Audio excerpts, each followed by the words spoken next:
दोस्तों 15 जुलाई को जीडीसी का नोटिफिकेशन आउट होना था, लेकिन जीडीसी का नोटिफिकेशन अभी तक आउट नहीं हुआ है। साथ ही जो है यहाँ पे 14 जुलाई को जीडीसी के लिए सिलेबस जारी हुआ है। कौन कौन से एग्ज़ाम उसमें कंडक्ट होंगे, एग्ज़ाम का पैटर्न क्या रहेगा, नोटिफिकेशन कैसे आएगा, कब आएगा, फॉर्म कब से भरेंगे।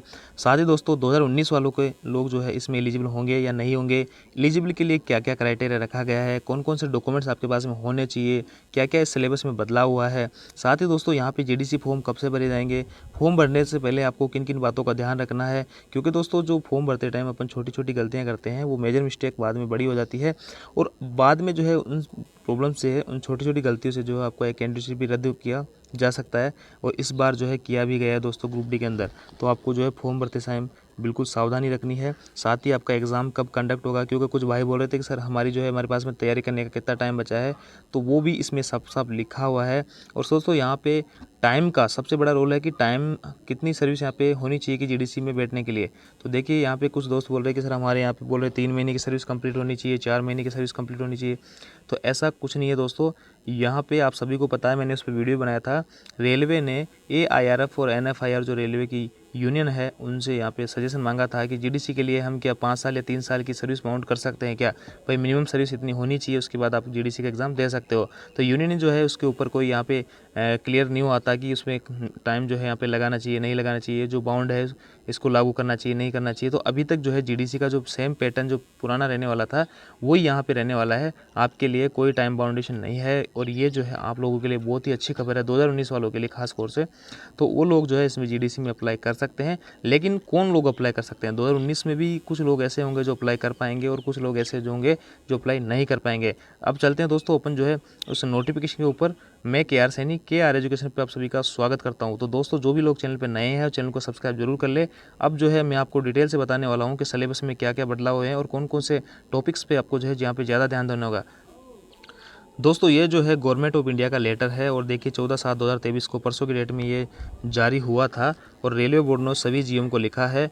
और किसके इसका सब्जेक्ट जो है क्या रहा हुआ है, जीडीसी जीडीसी का जो एग्ज़ाम है वो filling 25% of the direct recruitment quota vacancies, यानी जीडीसी की जो है 25% सीटें जो है जीडीसी के थ्रू भरी जाएगी रेलवे की।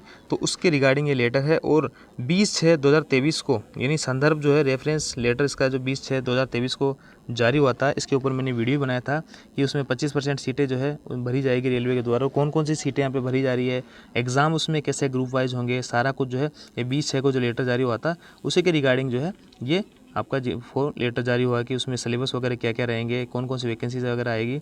और इसमें दोस्तों यहाँ पे सबसे बड़ी बात यह है कि 2025 तक की जो है पोस्टें यहाँ पे उठाई जाएगी। और जो लोग अभी जैसे कि LP है उनको प्रमोशन यहाँ पे सीनियर LP में या LPG में कर दिया जाएगा, या फिर जो JEE है उनको SSC में प्रमोट करके नीचे की जो सीटें हैं वो खाली करी जाएगी। और उसमें आपको जो है यहाँ पे बहुत सारी सीटें आपको देखने को मिल जाएगी, बहुत सारी वैकेंसीज आपको देखने को मिल जाएगी। क्योंकि दोस्तों SSC की जो है डायरेक्ट रिक्रूट यहाँ पे नहीं होता है, वो जो है JEE से प्रमोशन होकर SSE बनता है। तो इसलिए आप यहाँ पे बहुत सारी वैकेंसीज आपको देखने को मिल सकती है। 2025 तक का जो है टारगेट यहाँ पे रखा गया है कि 2025 तक की जो वैकेंसीज है जितनी खाली हो सकती है उसके हिसाब से हम 25% सीटें जो है जीडीसी के थ्रू भरे जाएंगे। और जीडीसी में आप सभी को पता है कि रेलवे के जो है ग्रुप डी एम्प्लॉय या जो रेलवे के एम्प्लॉय है रेगुलर एम्प्लॉय वो ही यहाँ पे इसमें फॉर्म भरेंगे। तो देखिए दोस्तों ये जो है 20/6/2023 को जो लेटर जारी हुआ था उसी के संदर्भ में ये दोबारा से सर्कुलर जारी हुआ है। सारा कुछ इसमें देख लेते हैं कौन कौन सी वैकेंसीज यहाँ पे जारी होगी। इसमें देखिए सबसे पहले वैकेंसीज यहाँ पे लिखा हुआ है कि assistant loco pilot, technician, JEE और ट्रेन मैनेजर, इन्हीं की जो है यहाँ पे अभी रिक्रूटमेंट होगा। और कुछ दोस्त बोल रहे हैं कि सर TT की वैकेंसी कब आएगी, स्टेशन मास्टर की वैकेंसी कब आएगी, तो उसका जो है अभी यहाँ पे कोई मेंशन नहीं है। जीडीसी में अभी उनकी वैकेंसीज नहीं देखने को आपको मिलेगी। तो अभी जो है आपको ओनली है जिसको ट्रेन मैनेजर बनना है, JEE बनना है, टेक्नीशियन बनना है, लोको पायलट बनना है, उन लोगों के लिए सुनहरा अवसर है। जीडीसी में बहुत बड़ी वैकेंसीज आपको यहाँ पे देखने को मिल सकती है। तो अब बात आती है कि सर इसमें जो है कौन कौन फॉर्म भर सकते हैं, इसके ऊपर अपने चर्चा करते हैं। In this connection the following further instruction, यहाँ पे कुछ इंस्ट्रक्शन यहाँ पे दिए गए हैं। और पहला इंस्ट्रक्शन है इसमें लिखा गया है कि आप अभी जो है सिंगल नोटिफिकेशन आउट होगा, अभी आउट नहीं हुआ दोस्तों, सिंगल नोटिफिकेशन यहाँ पे आउट होगा। और उसमें जो है सभी जो जोनल रेलवे जो होंगे उनकी अलग अलग से वैकेंसीज कितनी कितनी है वो अलग अलग जोन के हिसाब से सारा कुछ में पैटर्न लिखा रहेगा कि गुड्स गार्ड की कितनी वैकेंसीज पे कितने फॉर्म भरने, मतलब कितनी सारी वैकेंसीज़ है, जेई की कितनी वैकेंसीज़ है और अलग अलग जो है लोको पायलट की कितनी वैकेंसीज़ है, सभी जोन की अपने अपने यहाँ पे अलग अलग वैकेंसी आपको देखने को मिलेगी। लेकिन इसका सिंगल नोटिफिकेशन आउट होगा, जैसे कि एनटीपीसी में आप सभी लोगों ने देखा होगा, वो इसी प्रकार, या फिर जो ग्रुप डी में भी आपने देखा होगा, इसी प्रकार सिंगल नोटिफिकेशन होगा, लेकिन उसमें सभी की वैकेंसीज यहाँ पे अलग अलग मेंशन होगी। ये सारा लिखा है। अब एग्ज़ाम कब कंडक्ट होगा, वो है आपका सितंबर 2023 के बाद में कभी भी आपका एग्ज़ाम कंडक्ट हो सकता है, उस हिसाब से आप प्लान वगैरह करें। अब सबसे इम्पोर्टेंट चीज़ है कि इसके लिए एलिजिबिलिटी जो है क्या मांगी गई है, कौन लोग इसमें फॉर्म भर सकते हैं। तो देखिए दोस्तों, इसमें ये सारी चीज़ें जो है आपके पास में होनी चाहिए फॉर्म भरने के लिए। तो ये सभी तो आपको रेलवे, जब आप जो भी आपका रेलवे होगा, जो जोन होगा, डिवीज़न हो गया, वर्कशॉप यूनिट हो गई, किन नेम, फादर नेम हो गया, डेजिग्नेशन हो गया और डेट ऑफ बर्थ हो गया, ये सभी चीज़ें तो आपके पास में मिल ही जाएगी। प्लेस ऑफ पोस्टिंग, अगर आपकी ज्वाइनिंग हो गई, पोस्टिंग हो गई होगी, तो आपका ये भी प्लेस ऑफ पोस्टिंग आपका पता है आपको कि क्योंकि मेरी ड्यूटी जो है किशनगढ़ में है या गंगानगर में, बीकानेर में है। कंट्रोलिंग ऑफिसर, ये सारा कुछ आप सभी लोगों के पास में मिल ही जाएगा। सबसे इंपॉर्टेंट चीज़ जो है आई पास नंबर और HRMS ID है। तो आई पास नंबर दोस्तों आपकी जो एम्प्लॉय ID है उसी को बोल दिया जाता है। अब भाई जिस भाई के पास में एम्प्लॉय ID है और HRMS ID है, वो एकदम बिंदास रहिए, वो यहाँ पे फॉर्म भरने के लिए एलिजिबल है, उसको किसी भी टाइप की कोई टेंशन यहाँ पे नहीं रहने। अब कहते हैं एम्प्लॉय ID जो है, सैलरी आपकी जो आती है उसमें 11 डिजिट का नंबर लिखा होता है, वही आपकी एम्प्लॉय ID होती है, इसी को आई पास नंबर बोल दिया जाता है। और HRMS ID जो है दोस्तों, वो तो लगभग आप सभी लोगों की बनी गई होगी, क्योंकि ज्वाइनिंग के टाइम पे जो है आपकी सारी को DV वगैरह की प्रक्रिया होती है, उसके बाद में आपको ट्रेनिंग वगैरह भेजते हैं, उससे पहले ही आपकी HRMS ID बन जाती है। तो जिस भाई की अभी तक HRMS ID नहीं बनी है, क्योंकि दोस्तों HRMS ID बनने में बहुत ज़्यादा टाइम नहीं लगता है, तो वो लोग जो है यहाँ पे इसके लिए अप्लाई कर सकते हैं, अपने डीलिंग क्लर्क से बात कर सकते हैं कि हमारी जो है HRMS ID अभी तक नहीं बनी है। इसके अलावा दोस्तों आई पास जो है, यानी कि आपका जो एम्प्लॉय ID है, वो भी आपका यहाँ पे थोड़ा सा टाइम लेता है जनरेट होने में। और जिसको यहाँ पे महीना 2 महीना हो गया है, उसका एम्प्लॉय ID अभी तक नहीं मिला है, तो वो भी अपने डीलिंग क्लर्क से इस बारे में बात कर सकता है कि मेरा जो है एम्प्लॉय ID जनरेट क्यों नहीं हुआ है, और जल्दी जल्दी जनरेट करवाने की इसमें कोशिश करें। क्योंकि दोस्तों अगर आपकी ये सारे कुछ एम्प्लॉय ID वगैरह जनरेट हो जाएगी और HRMS ID आपको मिल जाएगी, तो आप जो है GDC का फॉर्म भरने के लिए एलिजिबल होंगे। और ये जो है बहुत ही सुनहरा अवसर है दोस्तों, बाद में वैकेंसी पता नहीं कब आएगी, और क्योंकि 2025 तक की वैकेंसी यहाँ पे उठाई गई है, तो ये सारी चीज़ें आपको यहाँ पे ध्यान रखनी है। इसके बाद दोस्तों यहाँ पे लिखा हुआ है nodal RRB will assist in holding the GDC CBT, यानी कि आपका जो है CBT एग्जाम भी होगा और आपका जो है एप्टीट्यूड टेस्ट भी होगा। लेकिन एप्टीट्यूड टेस्ट जो है दोस्तों यहाँ पे ओनली लोको पायलट के लिए होगा, और किसी के लिए भी एप्टीट्यूड टेस्ट आपका यहाँ पे नहीं होगा। और आगे सारा कुछ लिखा, ओनली भी responsible to provide the list of candidates with the score, यानी कि ये जोनल जो रेलवे बोर्ड है, वो यहाँ पे रेस्पॉन्सिबल होगा to provide the list of candidates with their score के साथ में। और सभी जोनल रेलवेज़ को, RRB जो है सभी जोनल रेलवेज़ को ये दे देगा कि जो स्कोर कार्ड के साथ में, बाकी फर्दर जो नेसेसरी एक्शन होंगे वो सभी जोनल रेलवेज़ अपने अपने हिसाब से करेंगे। इसके बाद में दोस्तों एग्ज़ाम जो होगा वो 3 ग्रुप में होगा। पहला जो ग्रुप रहेगा वो रहेगा LPO टेक्नीशियन के लिए, दूसरा JEE के लिए, तीसरा ट्रेन मैनेजर के लिए रहेगा। तो देखिए LPO टेक्नीशियन के लिए कौन कौन से एग्जाम हो गए, क्या क्या सिलेबस है, उसके रिगार्डिंग यहाँ पे अपन सारा कुछ दे रखा है। तो सबसे पहले ओनली सिंगल ऑनलाइन एप्लीकेशन है, आपको एक ही ऑनलाइन एप्लीकेशन होगा, दोनों में कॉमन ओपाल notified post LPO technician, LPO technician के लिए एक ही आपको फॉर्म भरना है। इसके बाद में has to be submitted by the candidates through the link provide, आपको जब लिंक प्रोवाइड करवाया जाएगा उस पर आपको सबमिट सारी डिटेल वगैरह सबमिट करनी है। अभी तक लिंक प्रोवाइड नहीं करवाया गया है। इसके बाद में दोस्तों the entire recruitment process shall involve CBT computer based, यानी जो सारी कुछ जो कंप्लीट प्रोसेस है उसके अंदर आपको CBT भी देना होगा और एप्टीट्यूड टेस्ट भी होगा अगर आप लोको पायलट के लिए फॉर्म भर रहे हो, और document verification as applicable. The CBT shall have 2 parts, यानी आपका जो CBT एग्ज़ाम होगा वो 2 पार्ट में होगा। यहाँ पे दोस्तों आपका जो है प्री एग्ज़ाम नहीं होता है, जैसा कि अपन यहाँ पे NTPC या डायरेक्ट जो भर्तियाँ होती है उसमें प्री मेंस वगैरह होते हैं, वो यहाँ पे नहीं होगा। यहाँ पे डायरेक्ट एग्ज़ाम ही होगा, मेंस की तरह एग्ज़ाम होगा। तो यहाँ पे 2 पार्ट में आपका टेक्नीशियन और इसके लिए टेक्नीशियन और लोको पायलट के लिए आपका 2 एग्ज़ाम आपको देने होंगे। पार्ट A और पार्ट B ने सेम डे ही आपका एग्ज़ाम लगेगा दोस्तों, ऐसा नहीं कि अलग अलग डेट मतलब अलग अलग टाइम पे एग्ज़ाम लगेगा। पहला जो पार्ट होगा 90 मिनट का होगा, PWD के लिए 120 रहेंगे, नंबर ऑफ क्वेश्चन 100 रहेंगे। और देखिए दोस्तों यहाँ पे ये जो है आपका सिलेबस पार्ट A के लिए और आगे इसमें क्या लिखा है, the marks scored in part A alone shall be used for short listing, यानी पार्ट ए के अंदर आप जितना स्कोर बनाओगे वो ही आपका यहाँ पे आगे जुड़ने वाला है, उसी के हिसाब से आपकी मेरिट बनेगी। पार्ट बी जो है वो क्वालिफाइंग है, वहाँ उसके आगे जो है कोई मार्क्स नहीं जुड़ने वाले हैं, उसको ओनली आपको क्वालिफाई करना है। इसके बाद दोस्तों पार्ट ए का जो है सिलेबस यहाँ पे दिया हुआ है। पार्ट ए बहुत इंपॉर्टेंट है और पार्ट बी को भी आप इग्नोर नहीं कर सकते हो, क्योंकि पिछली जो लोको पायलट की भर्ती थी उसमें पार्ट बी को जो है लोग क्वालिफाई नहीं कर पाए थे, क्योंकि सभी ने सोचा कि पार्ट बी के नंबर तो ऐड होते नहीं है, ओनली क्वालिफाई करने हैं, लास्ट में 10 दिन पढ़ेंगे पास हो जाएंगे, तो अपने को जहाँ पे ओनली क्वालिफाई करना है, नंबर ऐड नहीं होंगे। तो वो ही सबसे बड़ी गलती उन लोगों ने की है, उनसे वो पार्ट जो है क्वालिफाई ही नहीं हुआ है और इसी वजह से इस पार्ट ए के अंदर बहुत अच्छा स्कोर करने के बाद भी उन लोगों को यहाँ पे जॉब नहीं मिली, और मिली भी होगी तो लोको पायलट की जॉब उनको नहीं मिली, टेक्नीशियन वगैरह उनको मिली होगी। तो ये सारा कुछ है पार्ट ए और बी दोनों पे ही आपको बहुत ज़्यादा फोकस करना है। तो देखिए दोस्तों, यहाँ पे पार्ट ए का जो सिलेबस है, मैथमेटिक्स जो अभी तक आप पढ़ते आ रहे हो वही टाइम एंड वर्क है, टाइम डिस्टेंस है, सिंपल, प्रॉफिट एंड लॉस है, और पिछला जो जीडीसी था, पिछली जो नोटिफिकेशन थे उनमें और इसमें कोई चेंजेस नहीं हुए हैं, सारा कुछ वो का वो सेम है। जनरल इंटेलिजेंसी जो है, रीजनिंग वगैरह है, वही सारी कुछ अभी तक आप जो पढ़ते आ रहे हो। तो मेरे हिसाब से मैथ और रीजनिंग में आप नए लोगों को जो 2019 वाले हैं उनको कोई भी दिक्कत यहाँ पे नहीं आने वाली है। बेसिक साइंस एंड इंजीनियरिंग आएगी, वही हिसाब की जो नॉर्मल साइंस रहती है 10th तक की, वही सारा कुछ यहाँ पे रहने वाली है। जनरल अवेयरनेस, करंट अफेयर्स जो है आपकी यही 5-6 महीने पुरानी तक आप जो है क्रोनोलॉजी वगैरह पढ़ के इस एग्जाम को फाइट कर सकते हो। बहुत ज़्यादा हार्ड आपका पार्ट ए का सिलेबस नहीं है, सिलेबस में कोई चेंजेस नहीं हुए हैं, वो का वो सिलेबस है जो पहले जीडीसी में लगता था।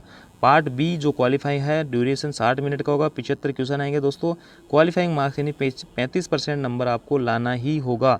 35% से कम अगर आप मार्क्स आते हो तो पार्ट बी में आप क्वालिफाई नहीं होंगे और लोको पायलट आप नहीं बन पाओगे।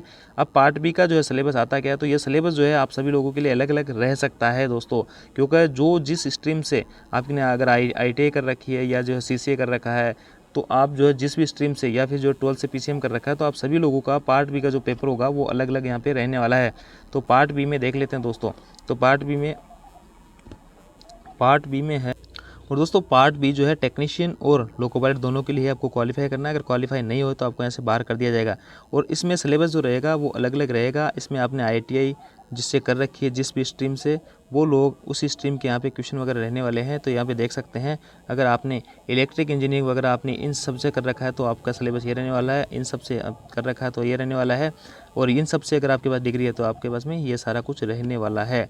तो इसी प्रकार देख सकते हैं। और 12th से PCM से जो है उनके पास फिजिक्स और मैथ यहाँ पे आने वाली है। इसके बाद दोस्तों आपका अगर लोको पायलट के लिए आपने प्रेफरेंस डाली है तो उसमें आपको एप्टीट्यूड टेस्ट भी ना होगा, और जो अभी एग्ज़ाम आपने दिया था CBT का, उससे 8 गुना बच्चे उठाएंगे, उनको यहाँ पे एप्टीट्यूड टेस्ट दिया जाएगा, और एप्टीट्यूड टेस्ट से फिर जो है 1 गुना बच्चों को यहाँ पे सेलेक्ट किया जाएगा। तो इसमें जो है आपका एप्टीट्यूड टेस्ट जो होगा जब आएगा उसके पूरी में डिटेल से बात करेंगे। तो वो बहुत ईजी होता है, इतना हार्ड नहीं होता, लेकिन उसमें आपको जो है स्पीड फास्ट चाहिए होती है। सारा कुछ इसमें दिया हुआ है, 8 गुना बच्चों को यहाँ पे पास किया जाएगा SC ST सभी के हिसाब से। और मेरिट बनेगी आपका 70% जो है आपका पार्ट ए का वेटेज रहेगा और पार्ट बी क्वालिफाई रहेगा, और 30% जो है आपका जो साइको का एग्जाम लगेगा एप्टीट्यूड टेस्ट उसके जुड़ेंगे, और दोनों के नंबर के आधार पे आपका जो यहाँ पे शॉर्ट लिस्ट किया जाएगा। उसके बाद में मेडिकल DV सारा कुछ होगा और आपको पोस्टिंग दे दी जाएगी। पोस्ट प्रेफरेंस आपसे भरा जाएगा, ट्रेड डिटेल यहाँ पे आपको भरना होगा, एग्जाम ग्रुप कौन सा है, क्योंकि दोस्तों ट्रेड अलग अलग लोगों की अलग अलग रह सकती है। किसी ने जो है रेफ्रिजरेटर वगैरह से किया होगा, किसी ने मैकेनिकल से किया होगा, किसी ने इलेक्ट्रॉनिक्स से किया होगा, तो उनकी ट्रेड अलग अलग रह सकती है। तो उनका पार्ट बी का जो सिलेबस है वो भी अलग अलग रहने वाला है। और अब जो है GDC प्रोसेस जो है जूनियर इंजीनियर के लिए, तो जूनियर इंजीनियर के लिए आपके पास में ओनली एक ही पेपर होगा। 160 मिनट आप जो PWD कैंडिडेट को मिलेंगे, 120 नॉर्मल कैंडिडेट को, 150 नंबर जो है 150 क्वेश्चन जो है आपके यहाँ पे रहने वाला है, और कोई सिंगल एग्ज़ाम यहाँ पे होगा। उसके बाद में दूसरा एग्ज़ाम कोई नहीं होता है, डायरेक्ट इसमें मेडिकल और आपका DV वगैरह होकर आपकी ज्वाइनिंग दे दी जाती है। तो इसमें ज़्यादा झमेला यहाँ पे नहीं है, एक ही पेपर होगा, लेकिन सिलेबस थोड़ा सा इसका वाइड है, क्योंकि दोस्तों इसमें जो है क्वेश्चन भी ऑब्जेक्टिव टाइप के होंगे, और physics, chemistry, basic computer, applicable basic environment, ये सारा कुछ सिलेबस में आपके रहने वाला है। लेकिन सबसे इसमें जो मोटा जो सिलेबस है वो टेक्निकल सिलेबस आपका रहेगा, जिस भी स्ट्रीम में आपने कर रखा है। तो ये जो है जनरल अवेयरनेस हो गए, physics chemistry up to 10th standard तक हो गई, बेसिक कंप्यूटर हो गए, एप्लीकेशन हो गए, यानी सिलेबस में कुछ भी चेंजेस नहीं हुए। पहले जो GDC आती थी उसमें जो सिलेबस रहता था वही ये सिलेबस यहाँ पे रहने वाला है। तो देखिए नंबर ऑफ क्वेश्चन है कहाँ से आ रहे हैं, जनरल अवेयरनेस के 15 है, फिजिक्स केमिस्ट्री के 15 है, बेसिक ऑफ कंप्यूटर एप्लीकेशन के 10 है, बेसिक एनवायरनमेंट के टेक्निकल एबिलिटीज़। देखिए ये सबसे इंपॉर्टेंट टॉपिक है टेक्निकल एबिलिटीज़, यानी आपने जिस भी स्ट्रीम से आपने टेक्निकल आपके पास डिग्री है आपके पास में चाहे डिप्लोमा है 3 साल का या फिर जो अपनी बीटेक वगैरह कर रखी है, सभी स्ट्रीम वाले बीटेक वाले जो है इसके लिए एलिजिबल नहीं होते हैं दोस्तों। कुछ लोग जो है जो स्ट्रीम इसमें रिक्वायर्ड होती है वो नहीं होती है, तो वो लोग जो है इसमें फॉर्म नहीं डाल सकते हैं। लेकिन यहाँ पे टेक्निकल एबिलिटीज़ जो है 100 नंबर की आएगी। और ये जो सभी छोटे छोटे पार्ट है इनको भी आपको तैयार करना है। सिलेबस ऊपर दे रखा है, उसके हिसाब से आपको पढ़ाई करनी है। आउट ऑफ सिलेबस जाके आपको कुछ भी नहीं पढ़ना है। और यहाँ पे आपका जो है कोई भी सेकंड एग्ज़ाम नहीं होगा, सेकंड सीबीटी यहाँ पे नहीं होगा। अब देखिए दोस्तों, यहाँ पे एग्ज़ाम ग्रुप आपको कैसे डिसाइड करना है। अगर आपकी जो डिग्री है इनमें से है, मैकेनिकल इंजीनियरिंग में, प्रोडक्शन इंजीनियरिंग में, ऑटोमोबाइल में, तो आपको जो है ये ग्रुप माना जाएगा मैकेनिकल एंड अलाइड इंजीनियरिंग। और आपके पास में अगर ये 2 नंबर वाला है तो आपके पास में ये डालना है। और अगर 3 नंबर वाला है, इनमें से अगर आपने कंप्यूटर साइंस वगैरह इनमें कुछ कर रखा है तो आपको जो है ये ग्रुप यहाँ पे डालना है। और इन ग्रुप का जो है अलग अलग एग्ज़ाम होगा दोस्तों। इस ग्रुप का अलग होगा, इस ग्रुप का अलग होगा, इस ग्रुप का अलग होगा। तो इस हिसाब से इन ग्रुप की अलग अलग जो है, जैसे अलग अलग ग्रुप है तो इनकी जो है वैकेंसीज अलग रहेगी। सिविल वालों की कितनी वैकेंसीज रहेगी, या फिर जो है कंप्यूटर वालों की कितनी वैकेंसीज रहेगी, मैकेनिकल वालों की, जेई वालों की कितनी वैकेंसीज रहेगी। ये अलग अलग ग्रुप रहेंगे, अलग अलग ग्रुप के हिसाब से इनकी अलग अलग मेरिट जाएगी। ये सारे कुछ डिटेल से आगे प्रोसेस नोटिफिकेशन में दे दिया जाएगा। तो इस प्रकार से आपका यहाँ पे एग्जाम होने वाला है। इसके बाद दोस्तों नॉर्मलाइजेशन मार्क्स भी होगा, क्योंकि यहाँ पे अलग अलग पेपर लेंगे अलग अलग दिन, क्योंकि सभी लोगों का एक साथ एग्जाम लेना पॉसिबल नहीं है। क्योंकि दोस्तों रेलवे भी चलानी है, ट्रेन भी चलानी है, ट्रेन संचालन बाधित नहीं होने चाहिए, इसलिए यहाँ पे टुकड़ों में ये एग्ज़ाम कंडक्ट करवाया जाएगा। अलग अलग जो है किसी के सुबह मॉर्निंग पारी में होगा, किसी शाम की पारी में होगा। तो इस हिसाब से यहाँ पे नॉर्मलाइजेशन मार्क्स भी किया जाएगा।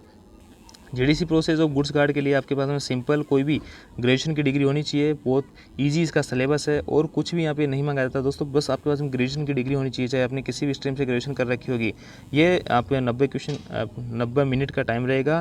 क्वेश्चन रहेंगे 100। जनरल अवेयरनेस वही सारा कुछ अभी तक आप पढ़ते आ रहे हो। इसका सिलेबस बहुत ईजी है, इसमें थोड़ी सी अगर आप मेहनत करोगे तो यहाँ पे निकल जाओगे। 120 मिनट पीडब्ल्यू कैंडिडेट के रहेंगे। इसमें कोई सेकंड एग्जाम नहीं होता है, एक ही एग्जाम होता है। उसको क्लियर करने के बाद में आपके पास में जो है 1 गुणा 1 के हिसाब से बच्चे यहाँ पे बुलाए जाएंगे। कोई भी 2 गुणा या 5 गुणा 4 गुणा इसमें सेलेक्ट नहीं होंगे।